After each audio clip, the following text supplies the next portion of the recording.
நேரடியாக பார்த்திருக்க மாட்டீர்கள். நேரடியாக பார்க்காதவர் மட்டும் தயவுசெய்து கை தூக்குங்க. ஜெகநாத ஐயர் மாதிரி இருக்கவங்க எல்லாம் பேசி அவங்க என்ஜாய் பண்ணால பேசி ஜாலியா இருக்குது. அவங்களுக்கு என்ன ஒரு தொலைபேசியில தொந்தரவு செய்து கொண்டிருந்த கட்டு உங்களுடைய அழைப்புக்கு இணங்கி எத்தனை வேலைகள் இருந்தாலும் நம்முடைய ஜெகநாத ஐயர் அவருடைய அழைப்பு இணங்கி அவருக்கு வர வேண்டும் என்று கட்ட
சிறப்புமாக நடைபெறுவதற்கு இந்த 20 ரூபாய்க்கு தான் கேட்போம். அண்ணன் எங்களுக்கு இந்த மாதிரி ஒரு ஷெட்டு வேணும் அப்படின்னு நாங்க இருக்கும்போதே உடனே நம்ம ஒப்பந்தக்காரர் செந்திலண்ணனை கூப்பிட்டு எப்ப அது பண்ணி கொடுங்கப்பா, இது வரைக்கும் அவங்க நம்மளுக்கு கேட்கல அப்படின்னு கேட்டாங்க. கூப்பிட்ட குரல் ஓடி வர்ற மாதிரி சொன்ன பொழுதுக்கு செஞ்சு கொடுத்த நம்ம இந்திரனையும் எம்எல்ஏவையும் பாராட்டாம இருக்கவே முடியாது. நம்ம எத்தனை முறை வேணாலும் 2 வரையும் பாராட்டலாம். ஏன்னா அந்த அளவுக்கு அழுத பிள்ளைதான் பால் குடிக்கும்பாங்க. நம்ம இப்பதான் அழ ஆரம்பிச்சோம், அதுக்குள்ளேயே பால் கொடுத்துட்டாங்க. அந்த மாதிரி ரொம்ப சீரிய எண்ணம் கொண்டு அவங்களை வரவேற்கிறதுல ரொம்ப மகிழ்ச்சி அடைகிறோம்.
சீரழித்த அகராதிக்கு சென்னைக்கு வந்ததும் நண்பனாக இருந்து கொண்டு எனக்கு பல விதத்தில் உதவி செய்த உதவிக்கு எனக்கு தனிப்பட்ட முறையில் இல்லை.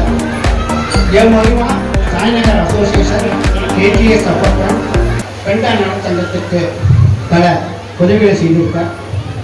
இந்த அசோசியேஷனுக்கு இந்த ஷெட்டு வேணும்ட்டு நம்ம எம்எல்ஏட்ட சொல்லியிருக்கேன். அவர் இந்திரன் சார்படி அவர் தான் செஞ்சு கொடுப்போம்னு சொன்ன உடனே நான் போய் கேட்டேன். உடனே 5 நிமிஷத்தில் ஏஐக்கும் நம்ம செஞ்சிருக்கும் ஃபோன் பண்ணி போட்டு கொடுக்க சொல்லிட்டார். இவருடைய ஷெட்டு வரத்துக்கு காரணமே இந்த மாவீரர்கள், மகான்கள் என்று சொல்றதுக்கு ஏன் சொல்றேன்னா, என்னுடைய மாப்பிள்ளை, அதாவது தம்பி மாப்பிள்ளை பிரெயின்ல வந்து ரத்தம் கசிஞ்சது. அதுக்கு கேஎம்சியில் அட்மிட் பண்ணி நேராக வந்து கிண்டி ஹாஸ்பிட்டலுக்கு வந்து எம்எல்ஏ எஸ்ஆர் ராஜாவோட நண்பர் அப்படின்னு சொன்னாங்க. உடனே அவர் பெரிய கற்பன் டாக்டர் எழுந்து நின்று என்னை கூப்பிட்டு வர வச்சு 12 மணிக்கு சொன்னேன், சாயந்தரம் 8 மணிக்கு ஆப்ரேஷன் பண்ணிட்டேன். அந்த குடும்பம் இன்னைக்கு வந்து சுகமா இதாக இருக்குன்னா அது நம்மளுடைய இன்னொன்று. முந்தியெல்லாம் பெண்கள் வந்து பிறக்கணும் அப்படின்னு சொன்னா எல்லாம் கண்ணீர்பால் கொடுத்து பண்ணிடுவாங்க. ஆனால் இப்போ பெண்கள் பிறந்துட்டா எல்லோரும் சந்தோஷப்படுறாங்க. ஏன்னா இந்த இதுக்கு நீங்க பெண்கள்லாம் கை தட்டலன்னா வேற ஒருத்துக்கும் கை தட்ட முடியாது. பெண்களுக்கு என்ன 5000 ரூபாய், நிறைய நலத்திட்டங்கள், பஸ் ஃப்ரீ எல்லாம் கொடுத்துருக்காங்க. ஆண்கள் 3 நாள் வேலை திட்டத்துக்கு போறதுக்கு ரெடியா இருக்கும். அதுக்கும் எல்லாரும் சௌரியமா பண்ணி கொடுப்பாருன்னு நினைக்கிறேன் நான். மேலும் இந்த சீதா கல்யாணம் நடந்தது முத நான் இந்திரன் சாருக்கு போய் கூட்டிட்டு போய் நாங்கள் அசோசியேஷன் எல்லா மெம்பர்ஸும் போய் பார்த்தோம். பணம் கொடுத்த உடனே அந்த வருடம் நம்ம ஜூன் 5 ஃபர்ஸ்டா வந்தது. கார்பரேஷன் முதல்லயே வந்தது. அப்புறம் போன வருஷம் சீதா கல்யாணத்துக்கு எங்கள் அப்பார்ட்மெண்ட்டில் இருக்கிற விங் 3 இருக்கிற 4 இருக்கிறவங்க வந்து புடவை வேஷ்டி திருமணங்களை வாங்கி கொடுத்தாங்க. அவங்களுக்கு வாங்கி கொடுத்த பையனுக்கு ரொம்ப நாள் கல்யாணம் ஆகாமல் இப்போ நிச்சயம் ஆகி இன்னும் 2 மாசத்துல கல்யாணம் ஆகுது. அதனால அந்த தெருவில் இருக்கிற இந்த கிரேட்டர் கைலாஷ்க்கு நம்ம எம்எல்ஏ சேர்மேன் எல்லாரும் நிறைய செஞ்சு கொடுத்துருக்காங்க. அது இல்லாமல் இந்த ஷெட்டு கல்யாண வீடாட்டம் இருக்கு. இதுக்கு எல்லாம் முக்கிய பொறுப்பு நம்ம செந்தில் தான். செந்தில் கான்ட்ராக்டர் செந்தில் மனசு முன்வந்து அவருடைய சொந்த இதெல்லாம் இதை செஞ்சு கொடுத்துருக்கார். இதுக்கு எல்லாம் காரணமாக இருக்கிற எம்எல்ஏ சார், இந்திரன் சார் எல்லாருக்கும் என்னுடைய நன்றியை தெரிவித்துக் கொள்கிறேன். இது சிறப்பான விழா நிகழ்ச்சியின் தலைவர் சகோதரர் பொன்னம்பலம் அவர்களே மற்றும் செயலாளர் திரு கணேசன் அவர்களே, பொருளாளர் நாராயணன் அவர்களே, அட்வைசர் மனோகரன் அவர்களே மற்றும் துணைத் தலைவர் ராஜு அவர்களே, துணை செயலாளர் பாலசுப்ரமணியம் அவர்களே, துணை செயலாளர் கேசவகுமார் அவர்களே மற்றும் இந்த நிகழ்ச்சியிலே கலந்து கொண்டு எங்களை இங்கே வர வேண்டும் என்று ஒரு நாளைக்கு எனக்கு ஒரு 10 பவுன் வருதுன்னா அது 5 பவுன் நம்ம ஜெகநாதன் தான் இருப்பார். அவருடைய போன் பண்றது தப்பு சொல்லுங்க. ஏன்னா அந்த அளவுக்கு அவருக்கு சமூக ஆர்வலரா இருந்து அந்த அளவுக்கு ஆர்வம் இந்த வயசுல கூட அவருடைய ஆர்வத்தை உண்மையிலேயே பாராட்டணும். அவருக்காக இதற்கு எதுவும் கேட்கல, ஆனா பொதுமக்களுக்காக அதை செய்யணும் இதை செய்யணும், ரோடு போடணும், காவா கட்டணும், அந்த ஷெட்டு போடுறதுக்கு மட்டும் எனக்கு எடுத்துட்டு 50 போனாதான் பண்ணிட்டு இருப்பாரு. அவருடைய தொல்லை தாங்க முடியாம நிச்சயமா இதை போட்டு ஆகணும்னு காரியத்துக்காக பிடிச்சி, அப்பா நீ ஒரு பணத்தை எல்லாம் நானா தர, நீ முதல்ல போட்டு கொடு, அப்புறம் டெண்டர் வச்சு பார்த்துக்கலாம் அப்படின்னு சொல்லி அதை போட்டு கொடுத்து ரெடி பண்ணி கொடுத்துருக்கேன். அவருடைய ஆர்வத்தை உண்மையிலேயே பாராட்டணும். அந்த அளவுக்கு ஒரு நல்ல ஒரு சமூக சேவராக இந்த பகுதியில் அமைந்திருக்கின்ற அவருக்கு என்னுடைய மனமார்ந்த பாராட்டுகளை தெரிவித்துக் கொண்டு இந்த நிகழ்ச்சியில கலந்து கொண்டு உங்களெல்லாம் இந்த சிறப்பான நிகழ்ச்சியில் கலந்து கொண்டு உங்களிடையே சிறப்புரை ஆற்றி வழங்க இருக்கின்ற எங்களுடைய மண்ணின் மைந்தர் தாம்பரத்தின் சட்டமன்ற நிரந்தர சட்டமன்ற உறுப்பினராக இருந்து கொண்டிருக்கின்ற அருமை சகோதரர் எஸ்.ஆர். ராஜா அவர்களே மற்றும் நலச்சங்கத்தைச் சேர்ந்த அனைவருடைய பெயரை சொல்ல முடியாது. அனைவருக்கும் மற்றும் இருந்திருக்கின்ற தாய்மார்கள், குழந்தைகள், பெரியவர்கள் அனைவருக்கும் என்னுடைய மனமார்ந்த வாழ்த்துக்களையும் வணக்கத்தையும் தெரிவித்துக் கொண்டு, இந்த நலச்சங்கத்தை சேர்ந்து கொடுத்த வரையில் உண்மையிலே அடிக்கடி நான் வருவோம்.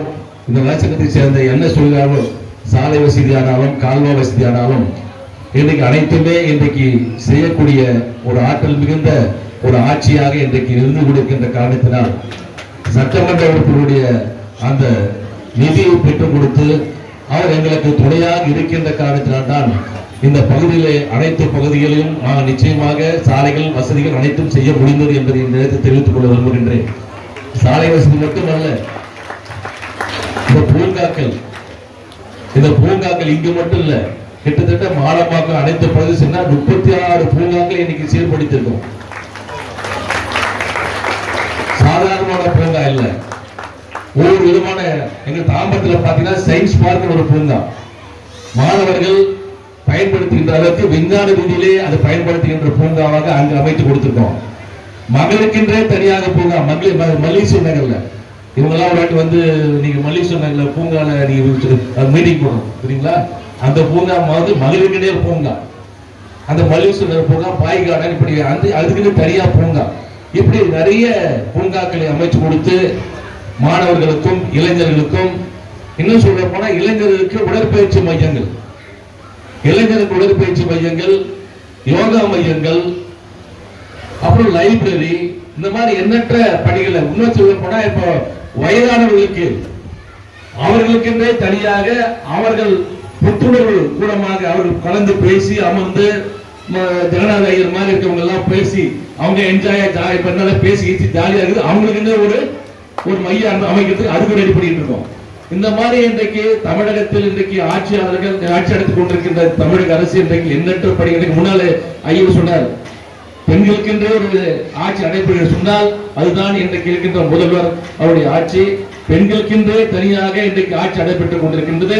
இன்றைக்கு இந்தியா முழுவதும் பாராட்டக்கூடிய அளவில் பெண்களுக்கு அத்தனை சலுகைகள் கொடுத்து, அது பேருந்து பயணமாக இருந்தாலும், மாதம் 1000 ரூபாய் இருந்தாலும், குழந்தைகளுக்கு 1000 ரூபாய் இருந்தாலும், சீரார்களுக்கு சிற்றுண்டி வழங்குவதாக இருந்தாலும், நாம் முதல்வர் திட்டம் என்று சொன்னாலும், உங்கள் வீடு தேடி ரேஷன் பொருட்கள் வருவதாக இருந்தாலும், மகளுக்கென்று தனியாக ஒரு மகளுக்கு வேலைக்கு செல்கிற மகளுக்கு அவர்களுக்கென்று கோடிகள் விடுதி, இப்படி எண்ணற்ற பணிகளை மகளுக்காகவே செய்து கொண்டு ஆட்சியாக இன்றைக்கு இருந்து கொண்டிருக்கின்ற ஆட்சி விளங்கிக் கொண்டிருக்கின்றது.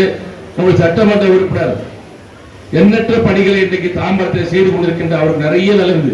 இன்னைக்கு பாத்தீங்கன்னா ஒரு 10 கல்யாணம் காலைல வரும்போது சொன்னாரு, கார்ல வரும்போது 10 கல்யாணத்துக்கு போனோமா, ஐயர் கூப்பிட்டாரு, வேற வழி இல்லை, நம்ம வந்து ஆகணும் அப்படின்னு கட்டாயம் போய் வந்தார். ஏன்னா அன்புக்கு கட்டு உங்களுடைய அழைப்புக்கு இணங்கி எத்தனை வேலைகள் இருந்தாலும் நம்முடைய ஜெகநாத ஐயர் அவருடைய அழைப்பு இணங்கி அவருக்கு வர வேண்டும் என்று கட்டாய தடுப்பில் எத்தனை வேலை இருந்தாலும் உங்களை பார்க்கணும், பேசணும், இந்த விழாவில் கலந்து கொண்ட கட்டாயத்தோடு வந்திருக்கார். இப்படி எண்ணற்ற பணிகளை செய்து கொண்டிருக்கின்ற இந்த அரசுக்கும் நம்முடைய சட்டமன்ற உறுப்பினர் அவர்கள் எங்களுக்காக உறுதுணையாக இருந்து மண்டல தலைவராக இருக்கின்ற நாங்கள் எல்லாம் இன்றைக்கு இப்படிப்பட்ட கட்டிட இப்ப செட்டை போட்டு கொடுத்துட்டோம்னா அவருடைய ஆதரவு, அவருடைய அன்பு தான், அவருடைய ஆதரவால தான் இந்த மாதிரி வேலை இங்க செய்ய முடியுது.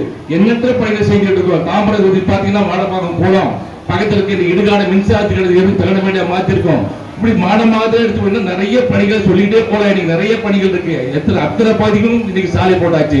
மறுபடியும் ஒரு 10 கோடி ரூபாய்க்கு இன்னைக்கு சாலை வசதிகள் வருவதற்கு உண்டான பணிகள் நடைபெற்று ஆரம்பிச்சு பூஜை போட்டு அந்த பணி நடந்துகிட்டு இருக்கு. இப்படி எண்ணற்ற பணிகளை நாங்கள் செய்துகிட்டே இருக்கோம். உங்களுடைய ஆதரவும் அன்பும் என்னைக்கும் இந்த ஆட்சிக்கு தொடர வேண்டும் என்கிற எண்ணத்தோடு நன்றி உள்ளவர்களாக நீங்க இருக்கிறீர்களால் நிச்சயமாக அடுத்த வருகின்ற சட்டமன்ற தேர்தலிலும் உங்களுடைய ஆதரவும் அன்பும் கிடைக்க வேண்டும் என்று உங்களுக்கு அன்போடு கேட்டு விடைபெறுகிறேன். நன்றி, வணக்கம். மத்தியிலே வாழ்த்தி அமர்ந்திருக்கின்ற மண்டல தலைவர் திரு இந்திரன் அவர்களே, எஸ்ஆர்கே கன்ஸ்ட்ரக்ஷன் உரிமையாளர் திரு குமார் அவர்களே, பொருளாளர் திரு எஸ் நாராயணன் அவர்களே, இந்த நிகழ்ச்சிக்காக தொடர்ந்து எங்களோடு தொலைபேசியிலே தொந்தரவு செய்து கொண்டிருந்த திரு ஜெகநாதன் அவர்களே, முன்னாள் பேரூராட்சியுடைய உறுப்பினர் சகோதரி சரஸ்வதி அவர்களே, ஒப்பந்ததாரர் செந்தில் அவர்களே, தம்பி நாகராஜ் அவர்களே,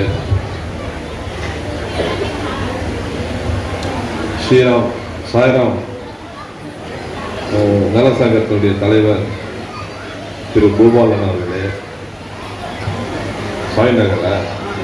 சீரடி சாய்நகர் நல சங்கத்தினுடைய தலைவர், நிகழ்ச்சியிலே கலந்து கொண்ட பெரியவர்களே, தாய்மார்களே, நல சங்கத்தினுடைய நிர்வாகிகளே,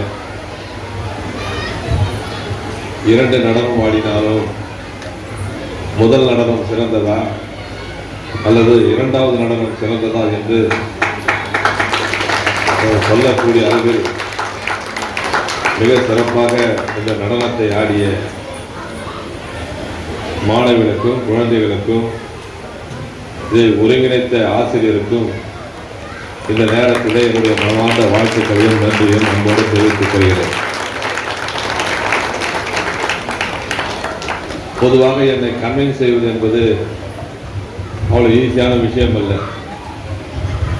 அவ்வளோ சீக்கிரத்தில் நான் காம்ப்ரமைஸும் ஆக மாட்டேன். ஆனால் நான் மனவிட்டு சொல்ல வேண்டும் என்று சொன்னால், நீங்கள் அடுத்த முறை பெண்டா நலசங்கத்திற்கு நீங்கள் நிகழ்ச்சிக்கு வர வேண்டும் என்று கோரிக்கை வைத்தால் கண்டிப்பாக இந்த ஈஸ்வரன் நடனம் இருக்கிறதா என்று கேட்டுதான் வருவேன்.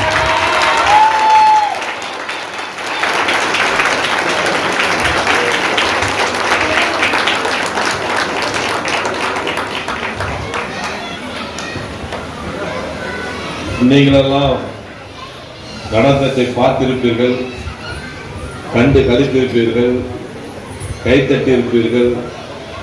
ஒருவருக்கு உண்மையிலே ஒரு தெம்பும் வேகமும் நடனம் ஆடக்கூடிய அளவுக்கு உற்சாகத்தையும் தந்தது. ஆனால் எனக்கு என்ன தந்தது தெரியுமா? நான் அந்த 3 பேரும் மாறி மாறி முகபாவனையும் எவ்வளவு ஸ்பீடா திரும்பி திரும்பி வராங்கன்றதே நான் மாறி மாறி பார்த்து கொண்டு என் கழுத்து ஒரு பக்கம் சுழுக்காகி இன்னொரு பக்கம் ஆடிய நடனத்துக்கு இணையாக அந்த பாடல் இருந்ததா என்பதுதான் எனக்கு ஒரு மிகப்பெரிய ஒரு கேள்விக்குறி. ஆசிரியர் அந்த இசைக்கு நீங்கள் தனி கவனம் எடுத்துக் கொள்ள வேண்டும்.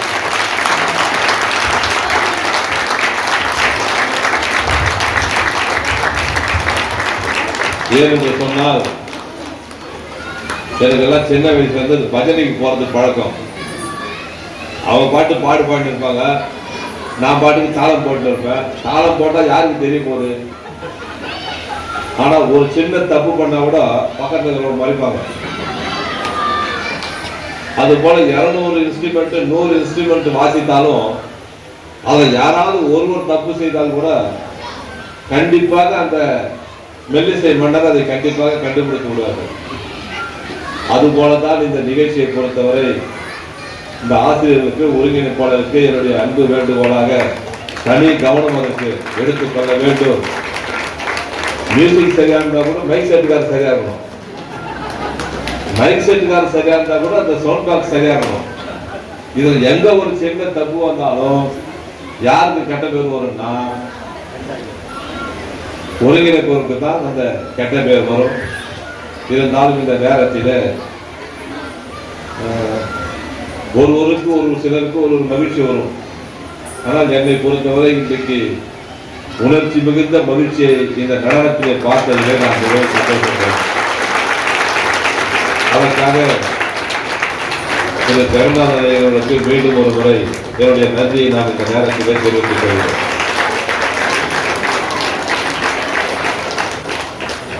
இப்போ பல பேர் என்னை தெரிந்து வைத்திருப்பீர்கள், சில பேர் என் பேரை மட்டும் தெரிந்து வைத்திருப்பீர்கள், சில பேர் என்னை நேரடியாக பார்த்திருக்க மாட்டீர்கள்.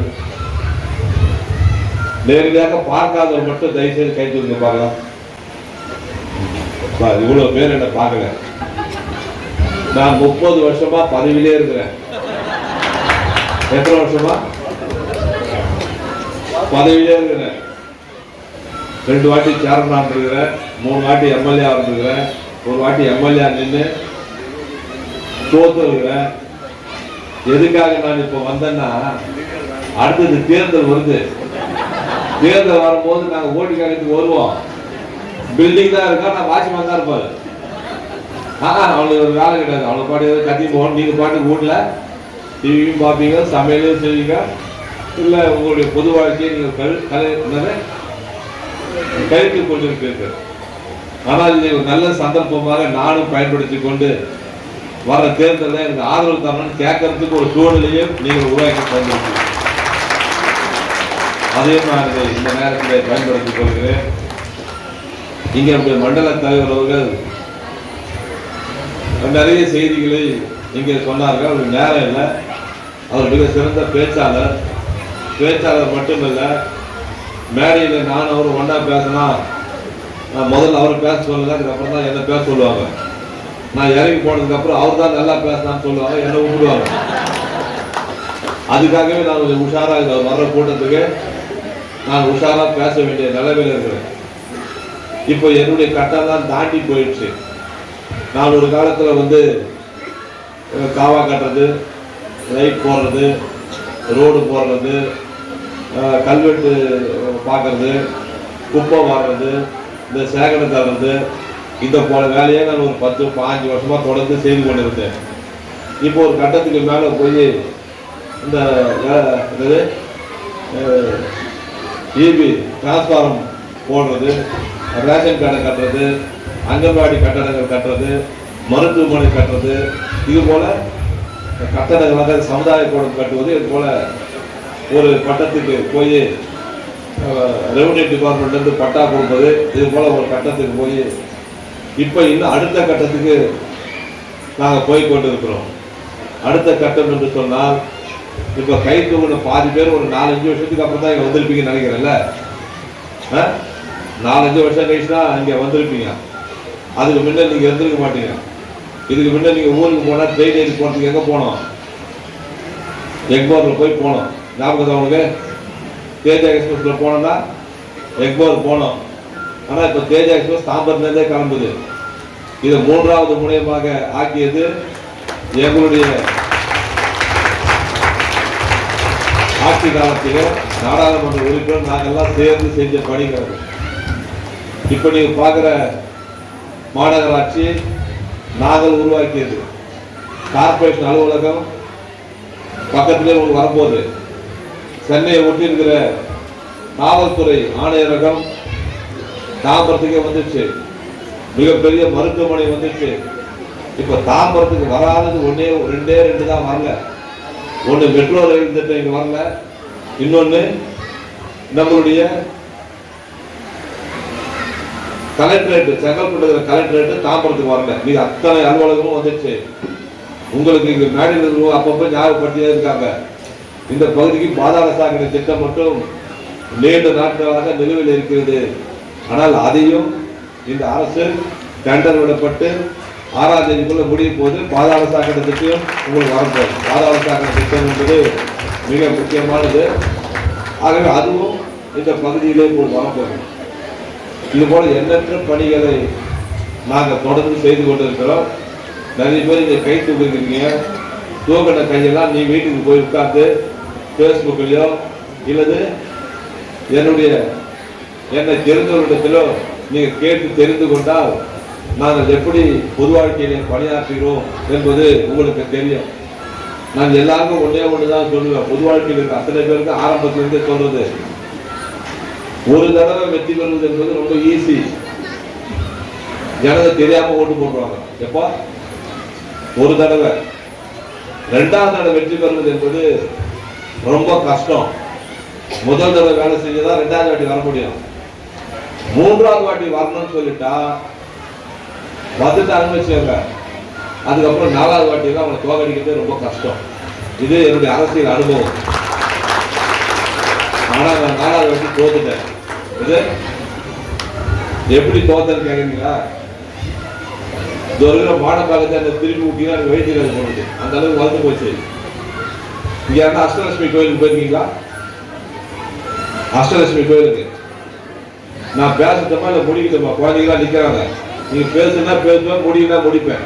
நீங்களாம் டான்ஸ் பார்க்கறதுக்காக வந்துருக்கீங்க. இருந்தாலும் இந்த ஒரே ஒரு சப்ஜெக்டை மட்டும் சொல்லி முடிச்சிடுறேன். அஷ்டலட்சுமி கோயிலுக்கு போயிருக்கீங்களா? போயிருக்கீங்களா? சரி. அன்னை வேளாங்கண்ணி கோயிலுக்கு இப்போ டான்ஸ் ஆடுற கலாஷேத்திர காலனி குழந்தைங்களுக்கு தெரியுமா? இல்லை ஆசிரியர்களுக்கு தெரியுமா? கலாஷேத்திர காலனி,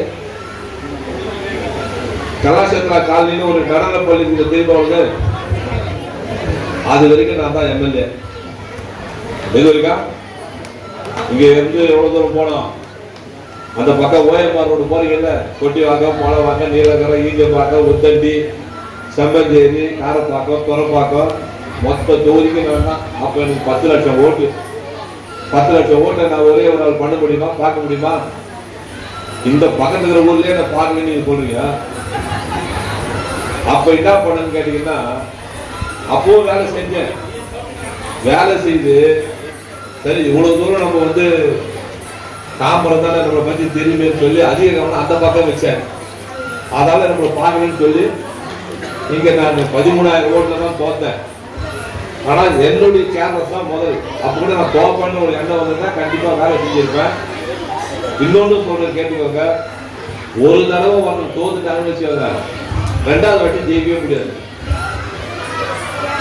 நான் ஒரு தடவை தான் தோத்தேன், அதுக்கப்புறம் 2 வாட்டி ஜெயிச்சிட்டேன். இப்போ 3வது வாட்டி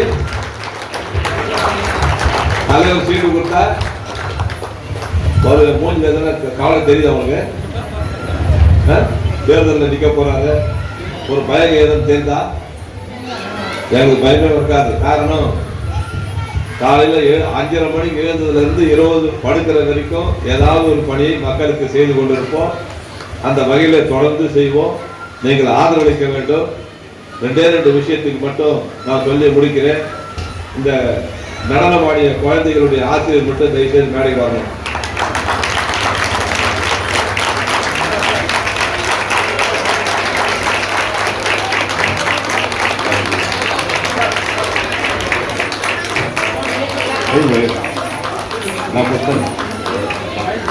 அது உங்க சார்பா கொடுக்குறது, அது என் சார்பா கொடுக்குறது. குரு திருமதி அருள்ஜோதி அவர்கள் ஸ்ரீ லாசியா சேகரன் நிறுவனர் மற்றும் ஆசிரியர். உங்கள் சார்பாகவும் என் சார்பாகவும் இந்த நடனத்திற்கு தனியாக அவருக்கு மரியாதை செலுத்துகிறேன். நன்றி.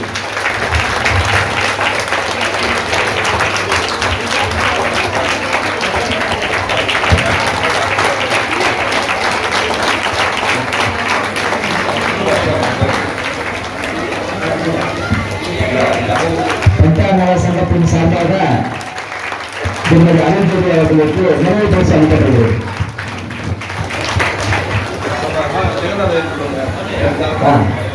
நமது சமூக நல ஆர்வலர் திரு கருணாகரன் அவர்கள் திரு சட்டமன்ற உறுப்பினர் திரு எஸ். ராஜா அவர்கள் கௌரவப்படுத்துகிறார்.